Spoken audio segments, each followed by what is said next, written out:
السلام علیکم ناظرین، کیسے مزاج ہیں آپ کے؟ ساری رات ہم بھی جاگتے رہے اور دیکھتے رہے کہ خطے کی جو صورتحال ہے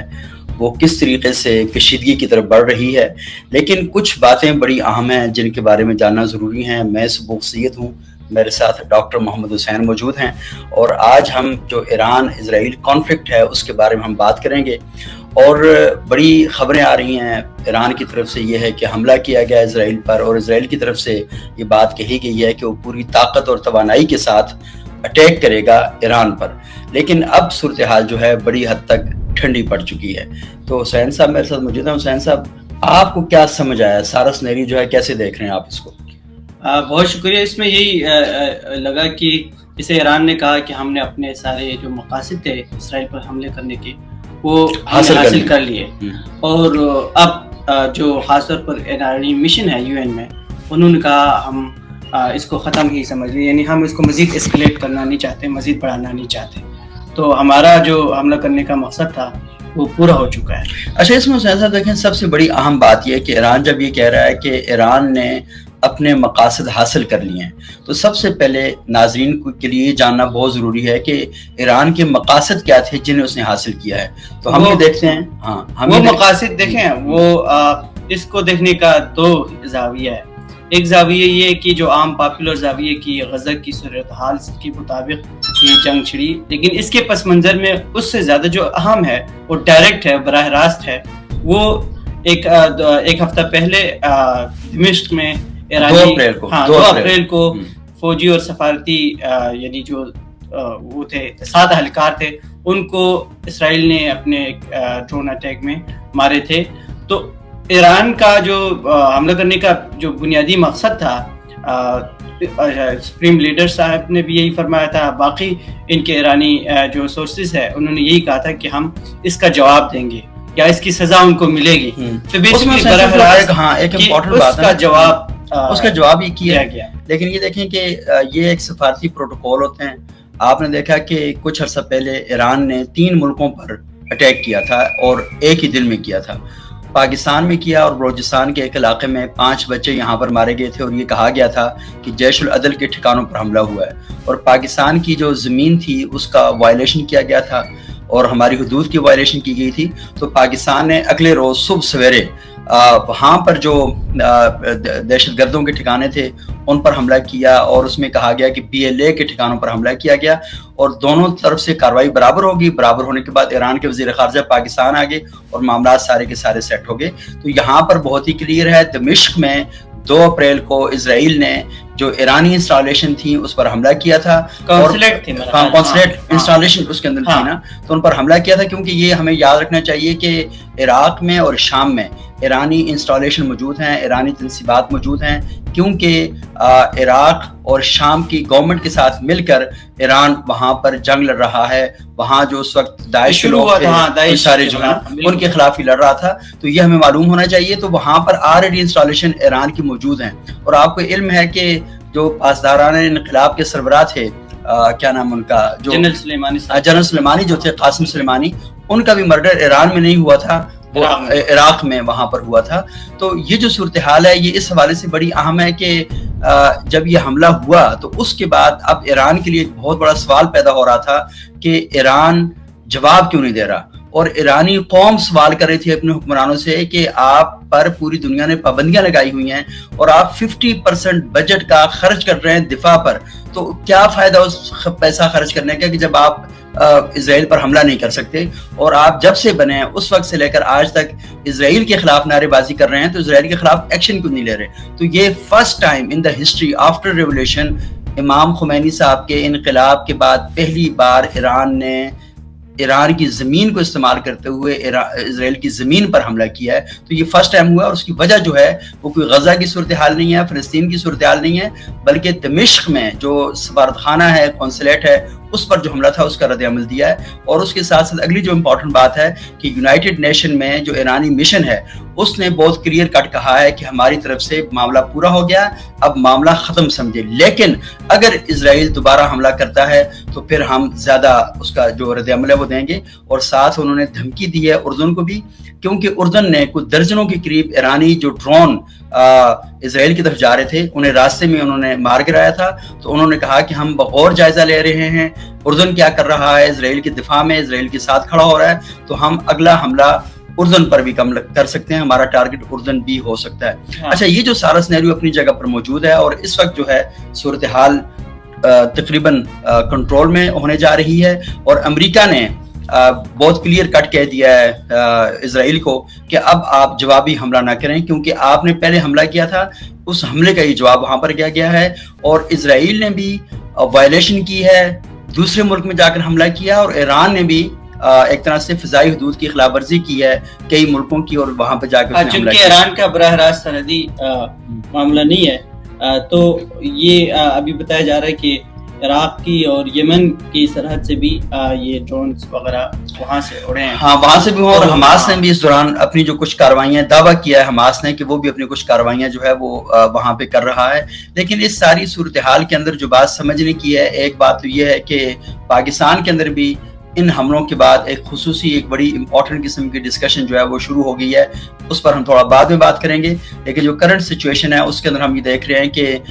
پاکستان نے جو اپنا رد عمل دیا ہے بڑا دھیما رد عمل ہے، اور بڑا سوچا اور سمجھا کہ ہم اس ساری صورتحال کو غور سے دیکھ رہے ہیں، تشویش ہے ساری صورتحال پر، اور پاکستان اپنا کردار کیا ادا کر سکتا ہے اس پر وہ بات کر رہا ہے۔ سعودی عرب کی طرف سے بھی سیم ایسا ہی رد عمل آیا ہے کہ چائنا نے بھی رد عمل دیا ہے، لیکن چائنا نے ایران کی طرف سے حملے پر تشویش کا اظہار کیا، برطانیہ نے کیا، تو تقریباً جب یہ حملے ہوئے تو اس کے بعد تمام ممالک کی طرف سے مذمت آئی ہے۔ لیکن سوال یہ پیدا ہوتا ہے کہ اسرائیل کی جانب سے فلسطین کے اندر جو کچھ ہو رہا ہے، گزشتہ 7 اکتوبر سے لے کر ابھی تک 6 مہینے ہو چکے ہیں، ہزاروں کی تعداد میں وہاں پر بچے مارے جا چکے ہیں، خواتین ماری جا چکی ہیں، اور بدترین سے بدترین حالات میں بھی اسپتالوں پر حملہ نہیں کیا جاتا، زخمیوں پر حملہ نہیں کیا جاتا، اور یہ امدادی کارروائی ان پر حملہ کیا گیا، صحافیوں پر حملہ کیا گیا، اور 20 سے زیادہ صحافی جو انٹرنیشنل میڈیا سے تعلق رکھتے ہیں ان کو وہاں پر مار دیا گیا۔ تو اگر آپ ساری صورتحال کا جائزہ لیں تو پوری دنیا کی جو آوازیں ہیں، پوری دنیا جو بات کر رہی ہے، وہ ایران کے اسرائیل پر ان حملوں کی کہ جس کے نتیجے میں کوئی مالی نقصان نہیں ہوا، کوئی جانی بڑا نقصان نہیں ہوا، سوائے ابھی تک جو رپورٹ آ رہی ہے کہ ایک بچی زخمی ہوئی ہے، اس کے علاوہ کوئی نقصان نہیں ہوا۔ اس ایک بچی کے زخمی ہونے پر پوری دنیا تڑپ اٹھی ہے، لیکن فلسطین کے اندر جو صبح و شام وہاں پر انسانی حقوق کا استحصال ہو رہا ہے، حماس کا کوئی بڑا نقصان سامنے نہیں آیا، سوائے کچھ دن پہلے اسماعیل ہانیہ صاحب جو ہیں، ان کے پوتے اور ان کے بیٹے جو ہیں اس واقعے کے اندر جاں بحق ہوئے ہیں۔ اس کے علاوہ کوئی بڑا نقصان ہمارے سامنے نہیں آیا، لیکن وہاں پر ہم یہ دیکھ رہے ہیں کہ یہ جو ساری صورتحال ہے اس کے اندر جو بات ہے بڑی حد تک کلیئر ہو جاتی ہے، بڑی حد تک واضح ہو جاتی ہے کہ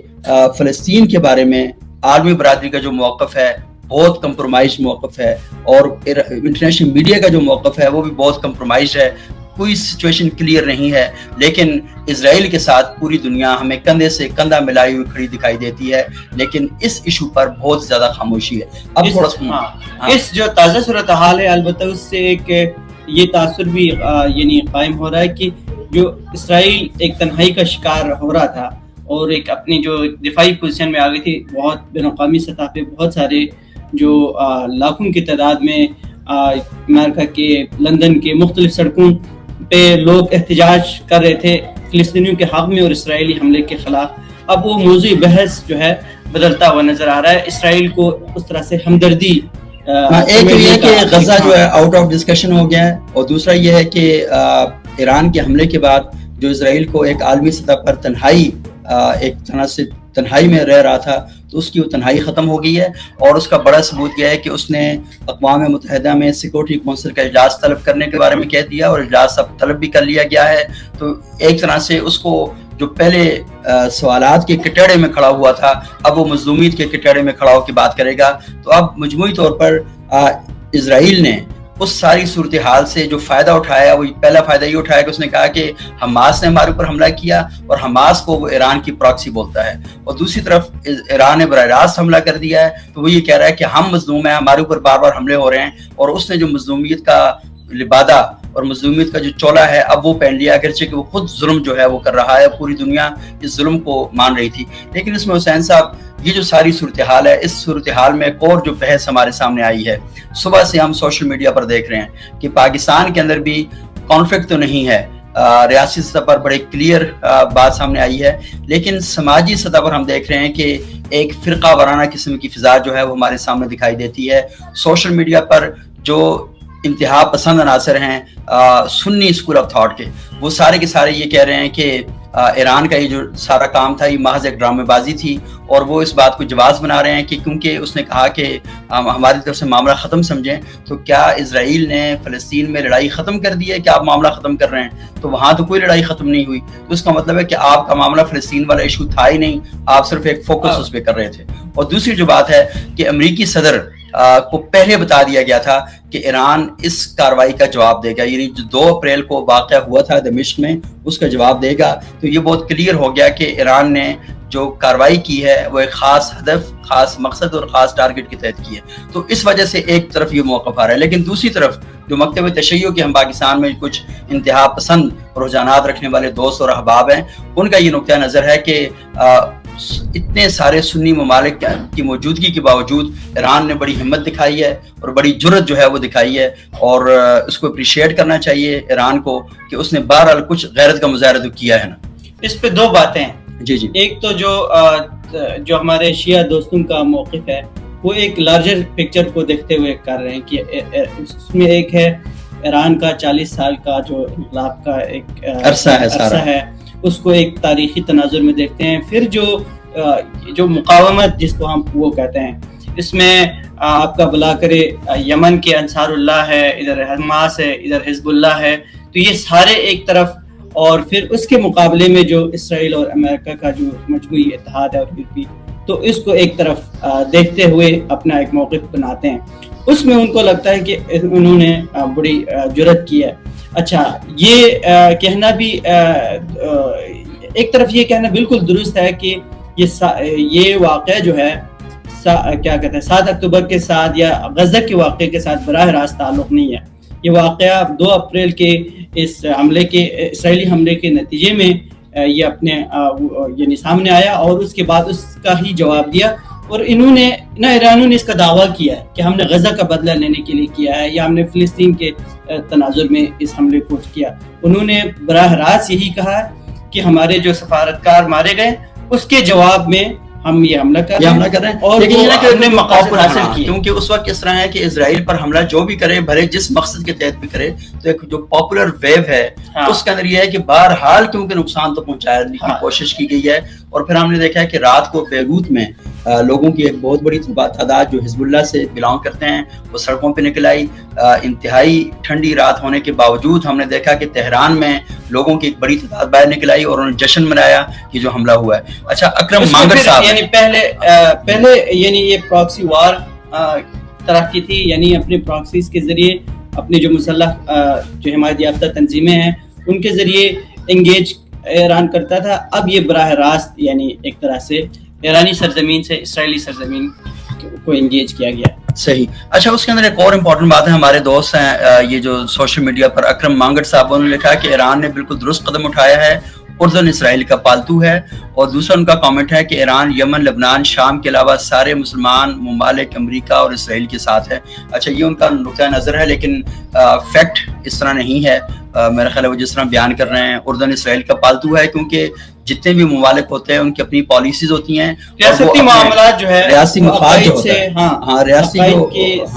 سے زیادہ یعنی عقائد کو، عقیدے کو، مذہبی جذبات کو اس ریاستی مفاد کے لیے تو استعمال کر سکتے ہیں، لیکن پرائمریلی ریاستی عقائد کے اوپر ریاستیں کھڑی نہیں ہیں۔ ہاں، تو یہ بات جو سمجھنی چاہیے، جو اکرم مانگڑ صاحب آپ بات کر رہے ہیں کہ جو نیشنل انٹرسٹ ہوتا ہے کہ قوم کا مفاد کس میں ہے اس کے مطابق کیا جاتا ہے۔ یہ بالکل ایسا ہی ہے کہ آپ نے اپنے شہر میں دکان رکھی ہوئی ہے اور آپ کا کسی کے ساتھ عقیدہ ایک جیسا نہیں ہے، لیکن آپ یہ نہیں کہتے کہ فلانا عقیدے والا بندہ میری دکان پر نہ آئے، میری دکان سے خریداری نہ کرے۔ تو جو ملکوں کے درمیان تعلقات ہوتے ہیں وہ عقیدوں کی بنیاد پر نہیں ہوتے، بلکہ وہ کاروباری معاملات کی بنیاد پر ہوتے ہیں، انٹرسٹ کی بنیاد پر ہوتے ہیں، جیو پالیٹکس کی بنیاد پر ہوتے ہیں۔ تو ہمیں یہ سمجھنا چاہیے، لیکن بہرحال یہ ایک بڑا پاپولر قسم کا نیریٹو ہے کہ امت مسلمہ اور اس طرح کی چیزوں کو ہم اکٹھا کر کے پھر اس طرح کی چیزوں کو ایک چورن اور ملغوبہ سا بنا لیتے ہیں۔ تو ہمیں انٹرنیشنل ریلیشن کی جو بنیادی چیزیں انہیں انڈرسٹینڈ کرنا چاہیے۔ اچھا حسین صاحب، لیکن ایک چیز یہ ہے، اچھا اس جذباتی ماحول میں کہ مثال کے طور ایران نے حملہ کیا تو کم از کم 6 ماہ سے مسلسل جو جاری ہوا ہے اس میں وقفہ تو ضرور آیا, اور فلسطین کے غزہ کے ان جو بچے کم از کم ان کی جو اسرائیلی جو فورسز ہے جو ادھر متوجہ تھی اس کو اتنا تھوڑا وقفہ مل گیا کہ چلیں وہ دوسری طرف انگیج ہو گئے. اچھا یہ والی بات بھی حسین صاحب رات کو میں نے اپنے ویلاگ میں کہی تھی کہ کم از کم غزہ کی طرف سے توجہ ہٹ گئی ہے, لیکن رات کو جو خبریں آئی ہیں اس کے مطابق 3 کارروائیاں رات کو بھی ہوئی ہیں, اور لیکن یہ ہے کہ سکرین سے غزہ ہٹ گیا ہے. ہاں سکرین سے غزہ ہٹ گیا, یعنی یہ تو فلسطینیوں کو نقصان پہنچا ہوا ہے اس سارے واقعے کا. غزہ کاز کو نقصان, غزہ کاز کو نقصان پہنچا ہے, حملے ہو رہے ہیں وہاں پر, لیکن یہ ہے کہ اب میڈیا ان حملوں کو بتانے کے بجائے تو یہ انڈیا پوری دنیا کا میڈیا پہلے یہ بتا رہا تھا کہ اسرائیل ظلم کر رہا ہے, تو رات سے اسرائیل مظلومیت کا لبادہ جو ہے وہ پہن کے ہمارے سامنے آ گیا. بہرحال یہ چیزیں چلتی رہیں گی اور ہم آپ کو مزید اپڈیٹ کرتے رہیں گے. ابھی ہمیں اجازت دیجیے گا, بہت شکریہ آپ کا.